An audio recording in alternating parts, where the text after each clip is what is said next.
El pasado de la Tierra es clave para entender los acontecimientos recientes. Nuestro planeta se desarrolla dentro de unos límites, reaccionando y sobreponiéndose ante alteraciones de la naturaleza, pero la superpoblación y la acción humana están agrandando la magnitud del daño de estos fenómenos naturales y acelerando los procesos como el calentamiento global.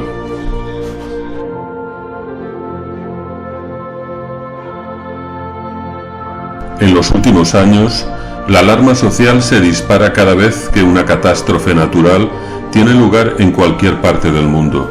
Pueden ser citados como ejemplo el tsunami de Japón del 2011, el huracán Katrina que devastó la conocida ciudad norteamericana de Nueva Orleans, el deshielo de los polos o cualquiera de los movimientos sísmicos que se producen a diario en diversos puntos del planeta.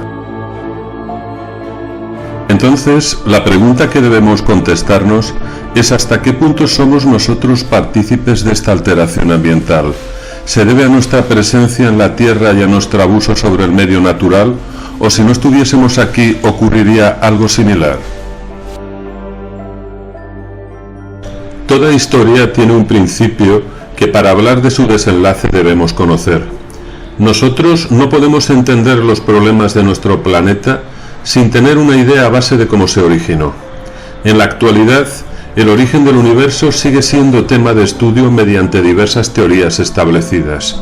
La más popular quizás sea la del fenómeno del Big Bang, cuya materia era un punto de densidad infinita que en un momento dado explota generando su expansión en todas las direcciones y creando lo que conocemos como nuestro universo. También tenemos la teoría del estado estacionario, donde la disminución de la densidad que produce el universo al expandirse se compensa con una creación continua de la materia. Y por último, la teoría de un universo pulsante, en la que se habla de la existencia de un universo previo al actual, el cual, tras haberse expandido, se habría contraído posteriormente. Con todo, sabemos o intuimos que en los últimos millones de años la Tierra ha mantenido sus características y niveles vitales dentro de unos límites. Desde la formación de la atmósfera actual, la concentración oxigénica ha permanecido más o menos constante, oscilando esta entre unos valores del 15 al 25%. ¿Cómo es posible que la Tierra haya conseguido mantener este equilibrio de manera tan exitosa? En la teoría de Gaia, se considera nuestro planeta un superorganismo como si de un proceso homeostático se tratase, mediante el cual un organismo es capaz de mantener sus caracteres de manera estable. Es un mecanismo en el que si de una reacción se obtiene un producto en exceso, el mismo producto final es el encargado de regular que cese su formación. El planteamiento inicial de la teoría de Gaia fue realizado por el inglés James Lovelock en 1969. La primera hipótesis establecida a partir de unos estudios realizados en la composición atmosférica de Marte indica que los organismos vivos regulan el clima y la composición química de la atmósfera según sus propios intereses. Lovelock afirma que la biosfera es un sistema de control activo y adaptable, pero esta teoría pronto entraría en conflicto con las bases del darwinismo, ya que algunos biólogos comenzaron a cuestionarse que una biosfera que se autorregula nunca podría haber evolucionado. Hemos hablado sobre la Tierra y su capacidad de autorregularse y de adaptarse a cambios que se producen en ella. ¿Pero qué clase de cambios son esos? ¿Tiene el hombre algo que ver en esos estímulos que alteran el planeta? A lo largo de la gran historia evolutiva de nuestro mundo, se han producido muchas alteraciones inesperadas que desequilibran el buen funcionamiento del planeta azul y que la humanidad no puede predecir. Los más destacables son los movimientos sísmicos, cuyas ondas se propagan en el interior y en la superficie de la Tierra. Hoy sabemos además que un terremoto es producido por la colisión o separación de las placas tectónicas de la corteza terrestre. Otro de los factores que han moldeado la superficie de la Tierra con el transcurso de su historia son los volcanes. Actualmente, la vulcanología es una disciplina científica que permite la predicción de las erupciones volcánicas frente a otros desastres naturales y poblacionales cuya predicción es mucho más compleja.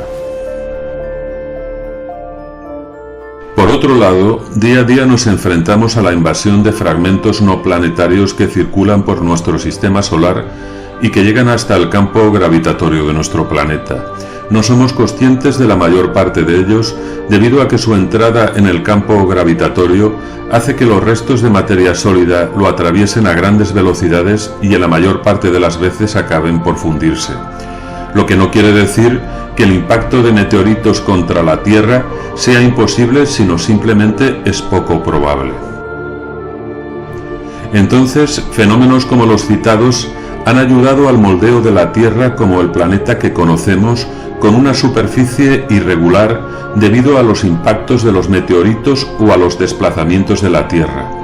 La superficie terrestre no siempre ha tenido una distribución como la actual. Fue el alemán Alfred Wegener en 1912 quien se dio cuenta de que los continentes no siempre han ocupado la misma posición relativa que ocupan en la actualidad, habiendo existido un desplazamiento de los mismos, y por lo que habló entonces de una deriva continental. A lo largo del siglo XIX se fue incrementando la información sobre la flora del pasado. Una de las primeras observaciones fue que la flora del Pérmico de los continentes meridionales era diferente a la que había en los continentes septentrionales. La única explicación que encontraron fue que entonces la Tierra se dividía en dos grandes masas continentales, una al norte conocida como la Eurasia y otra al sur que sería Gondwana con un mar en medio denominado Tetis. Al final del Pérmico los continentes se fusionaron en uno recibiendo el nombre de Pangea. Este supercontinente sufriría también cambios, separándose al principio en dos supercontinentes que posteriormente se dividirían en otros con una distribución muy parecida a la actual. Cada vez que comienza un periodo glacial le precede un cambio climático. En la actualidad estamos sumergidos en uno de ellos. La temperatura es uno de los factores más determinantes para la distribución mundial de plantas y animales. Si los animales ven alterado su biotipo por el cambio de clima, lo más normal es que muchas especies se desplacen en busca de uno similar al que vivían, ya que algunas de ellas no serán capaces de moverse y su supervivencia correrá peligro.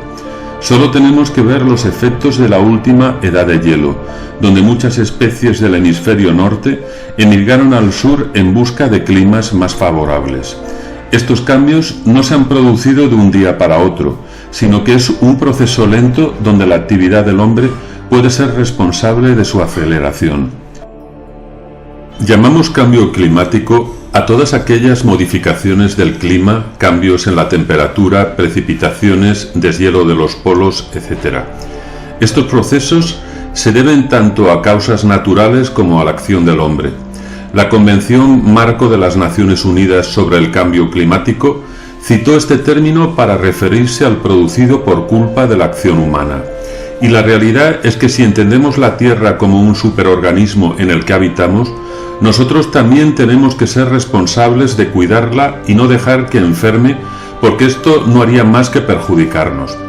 Efectivamente, se comprobó que la Tierra se desarrollaba a una temperatura mayor a todo lo registrado por el hombre y las previsiones de futuro no eran precisamente positivas.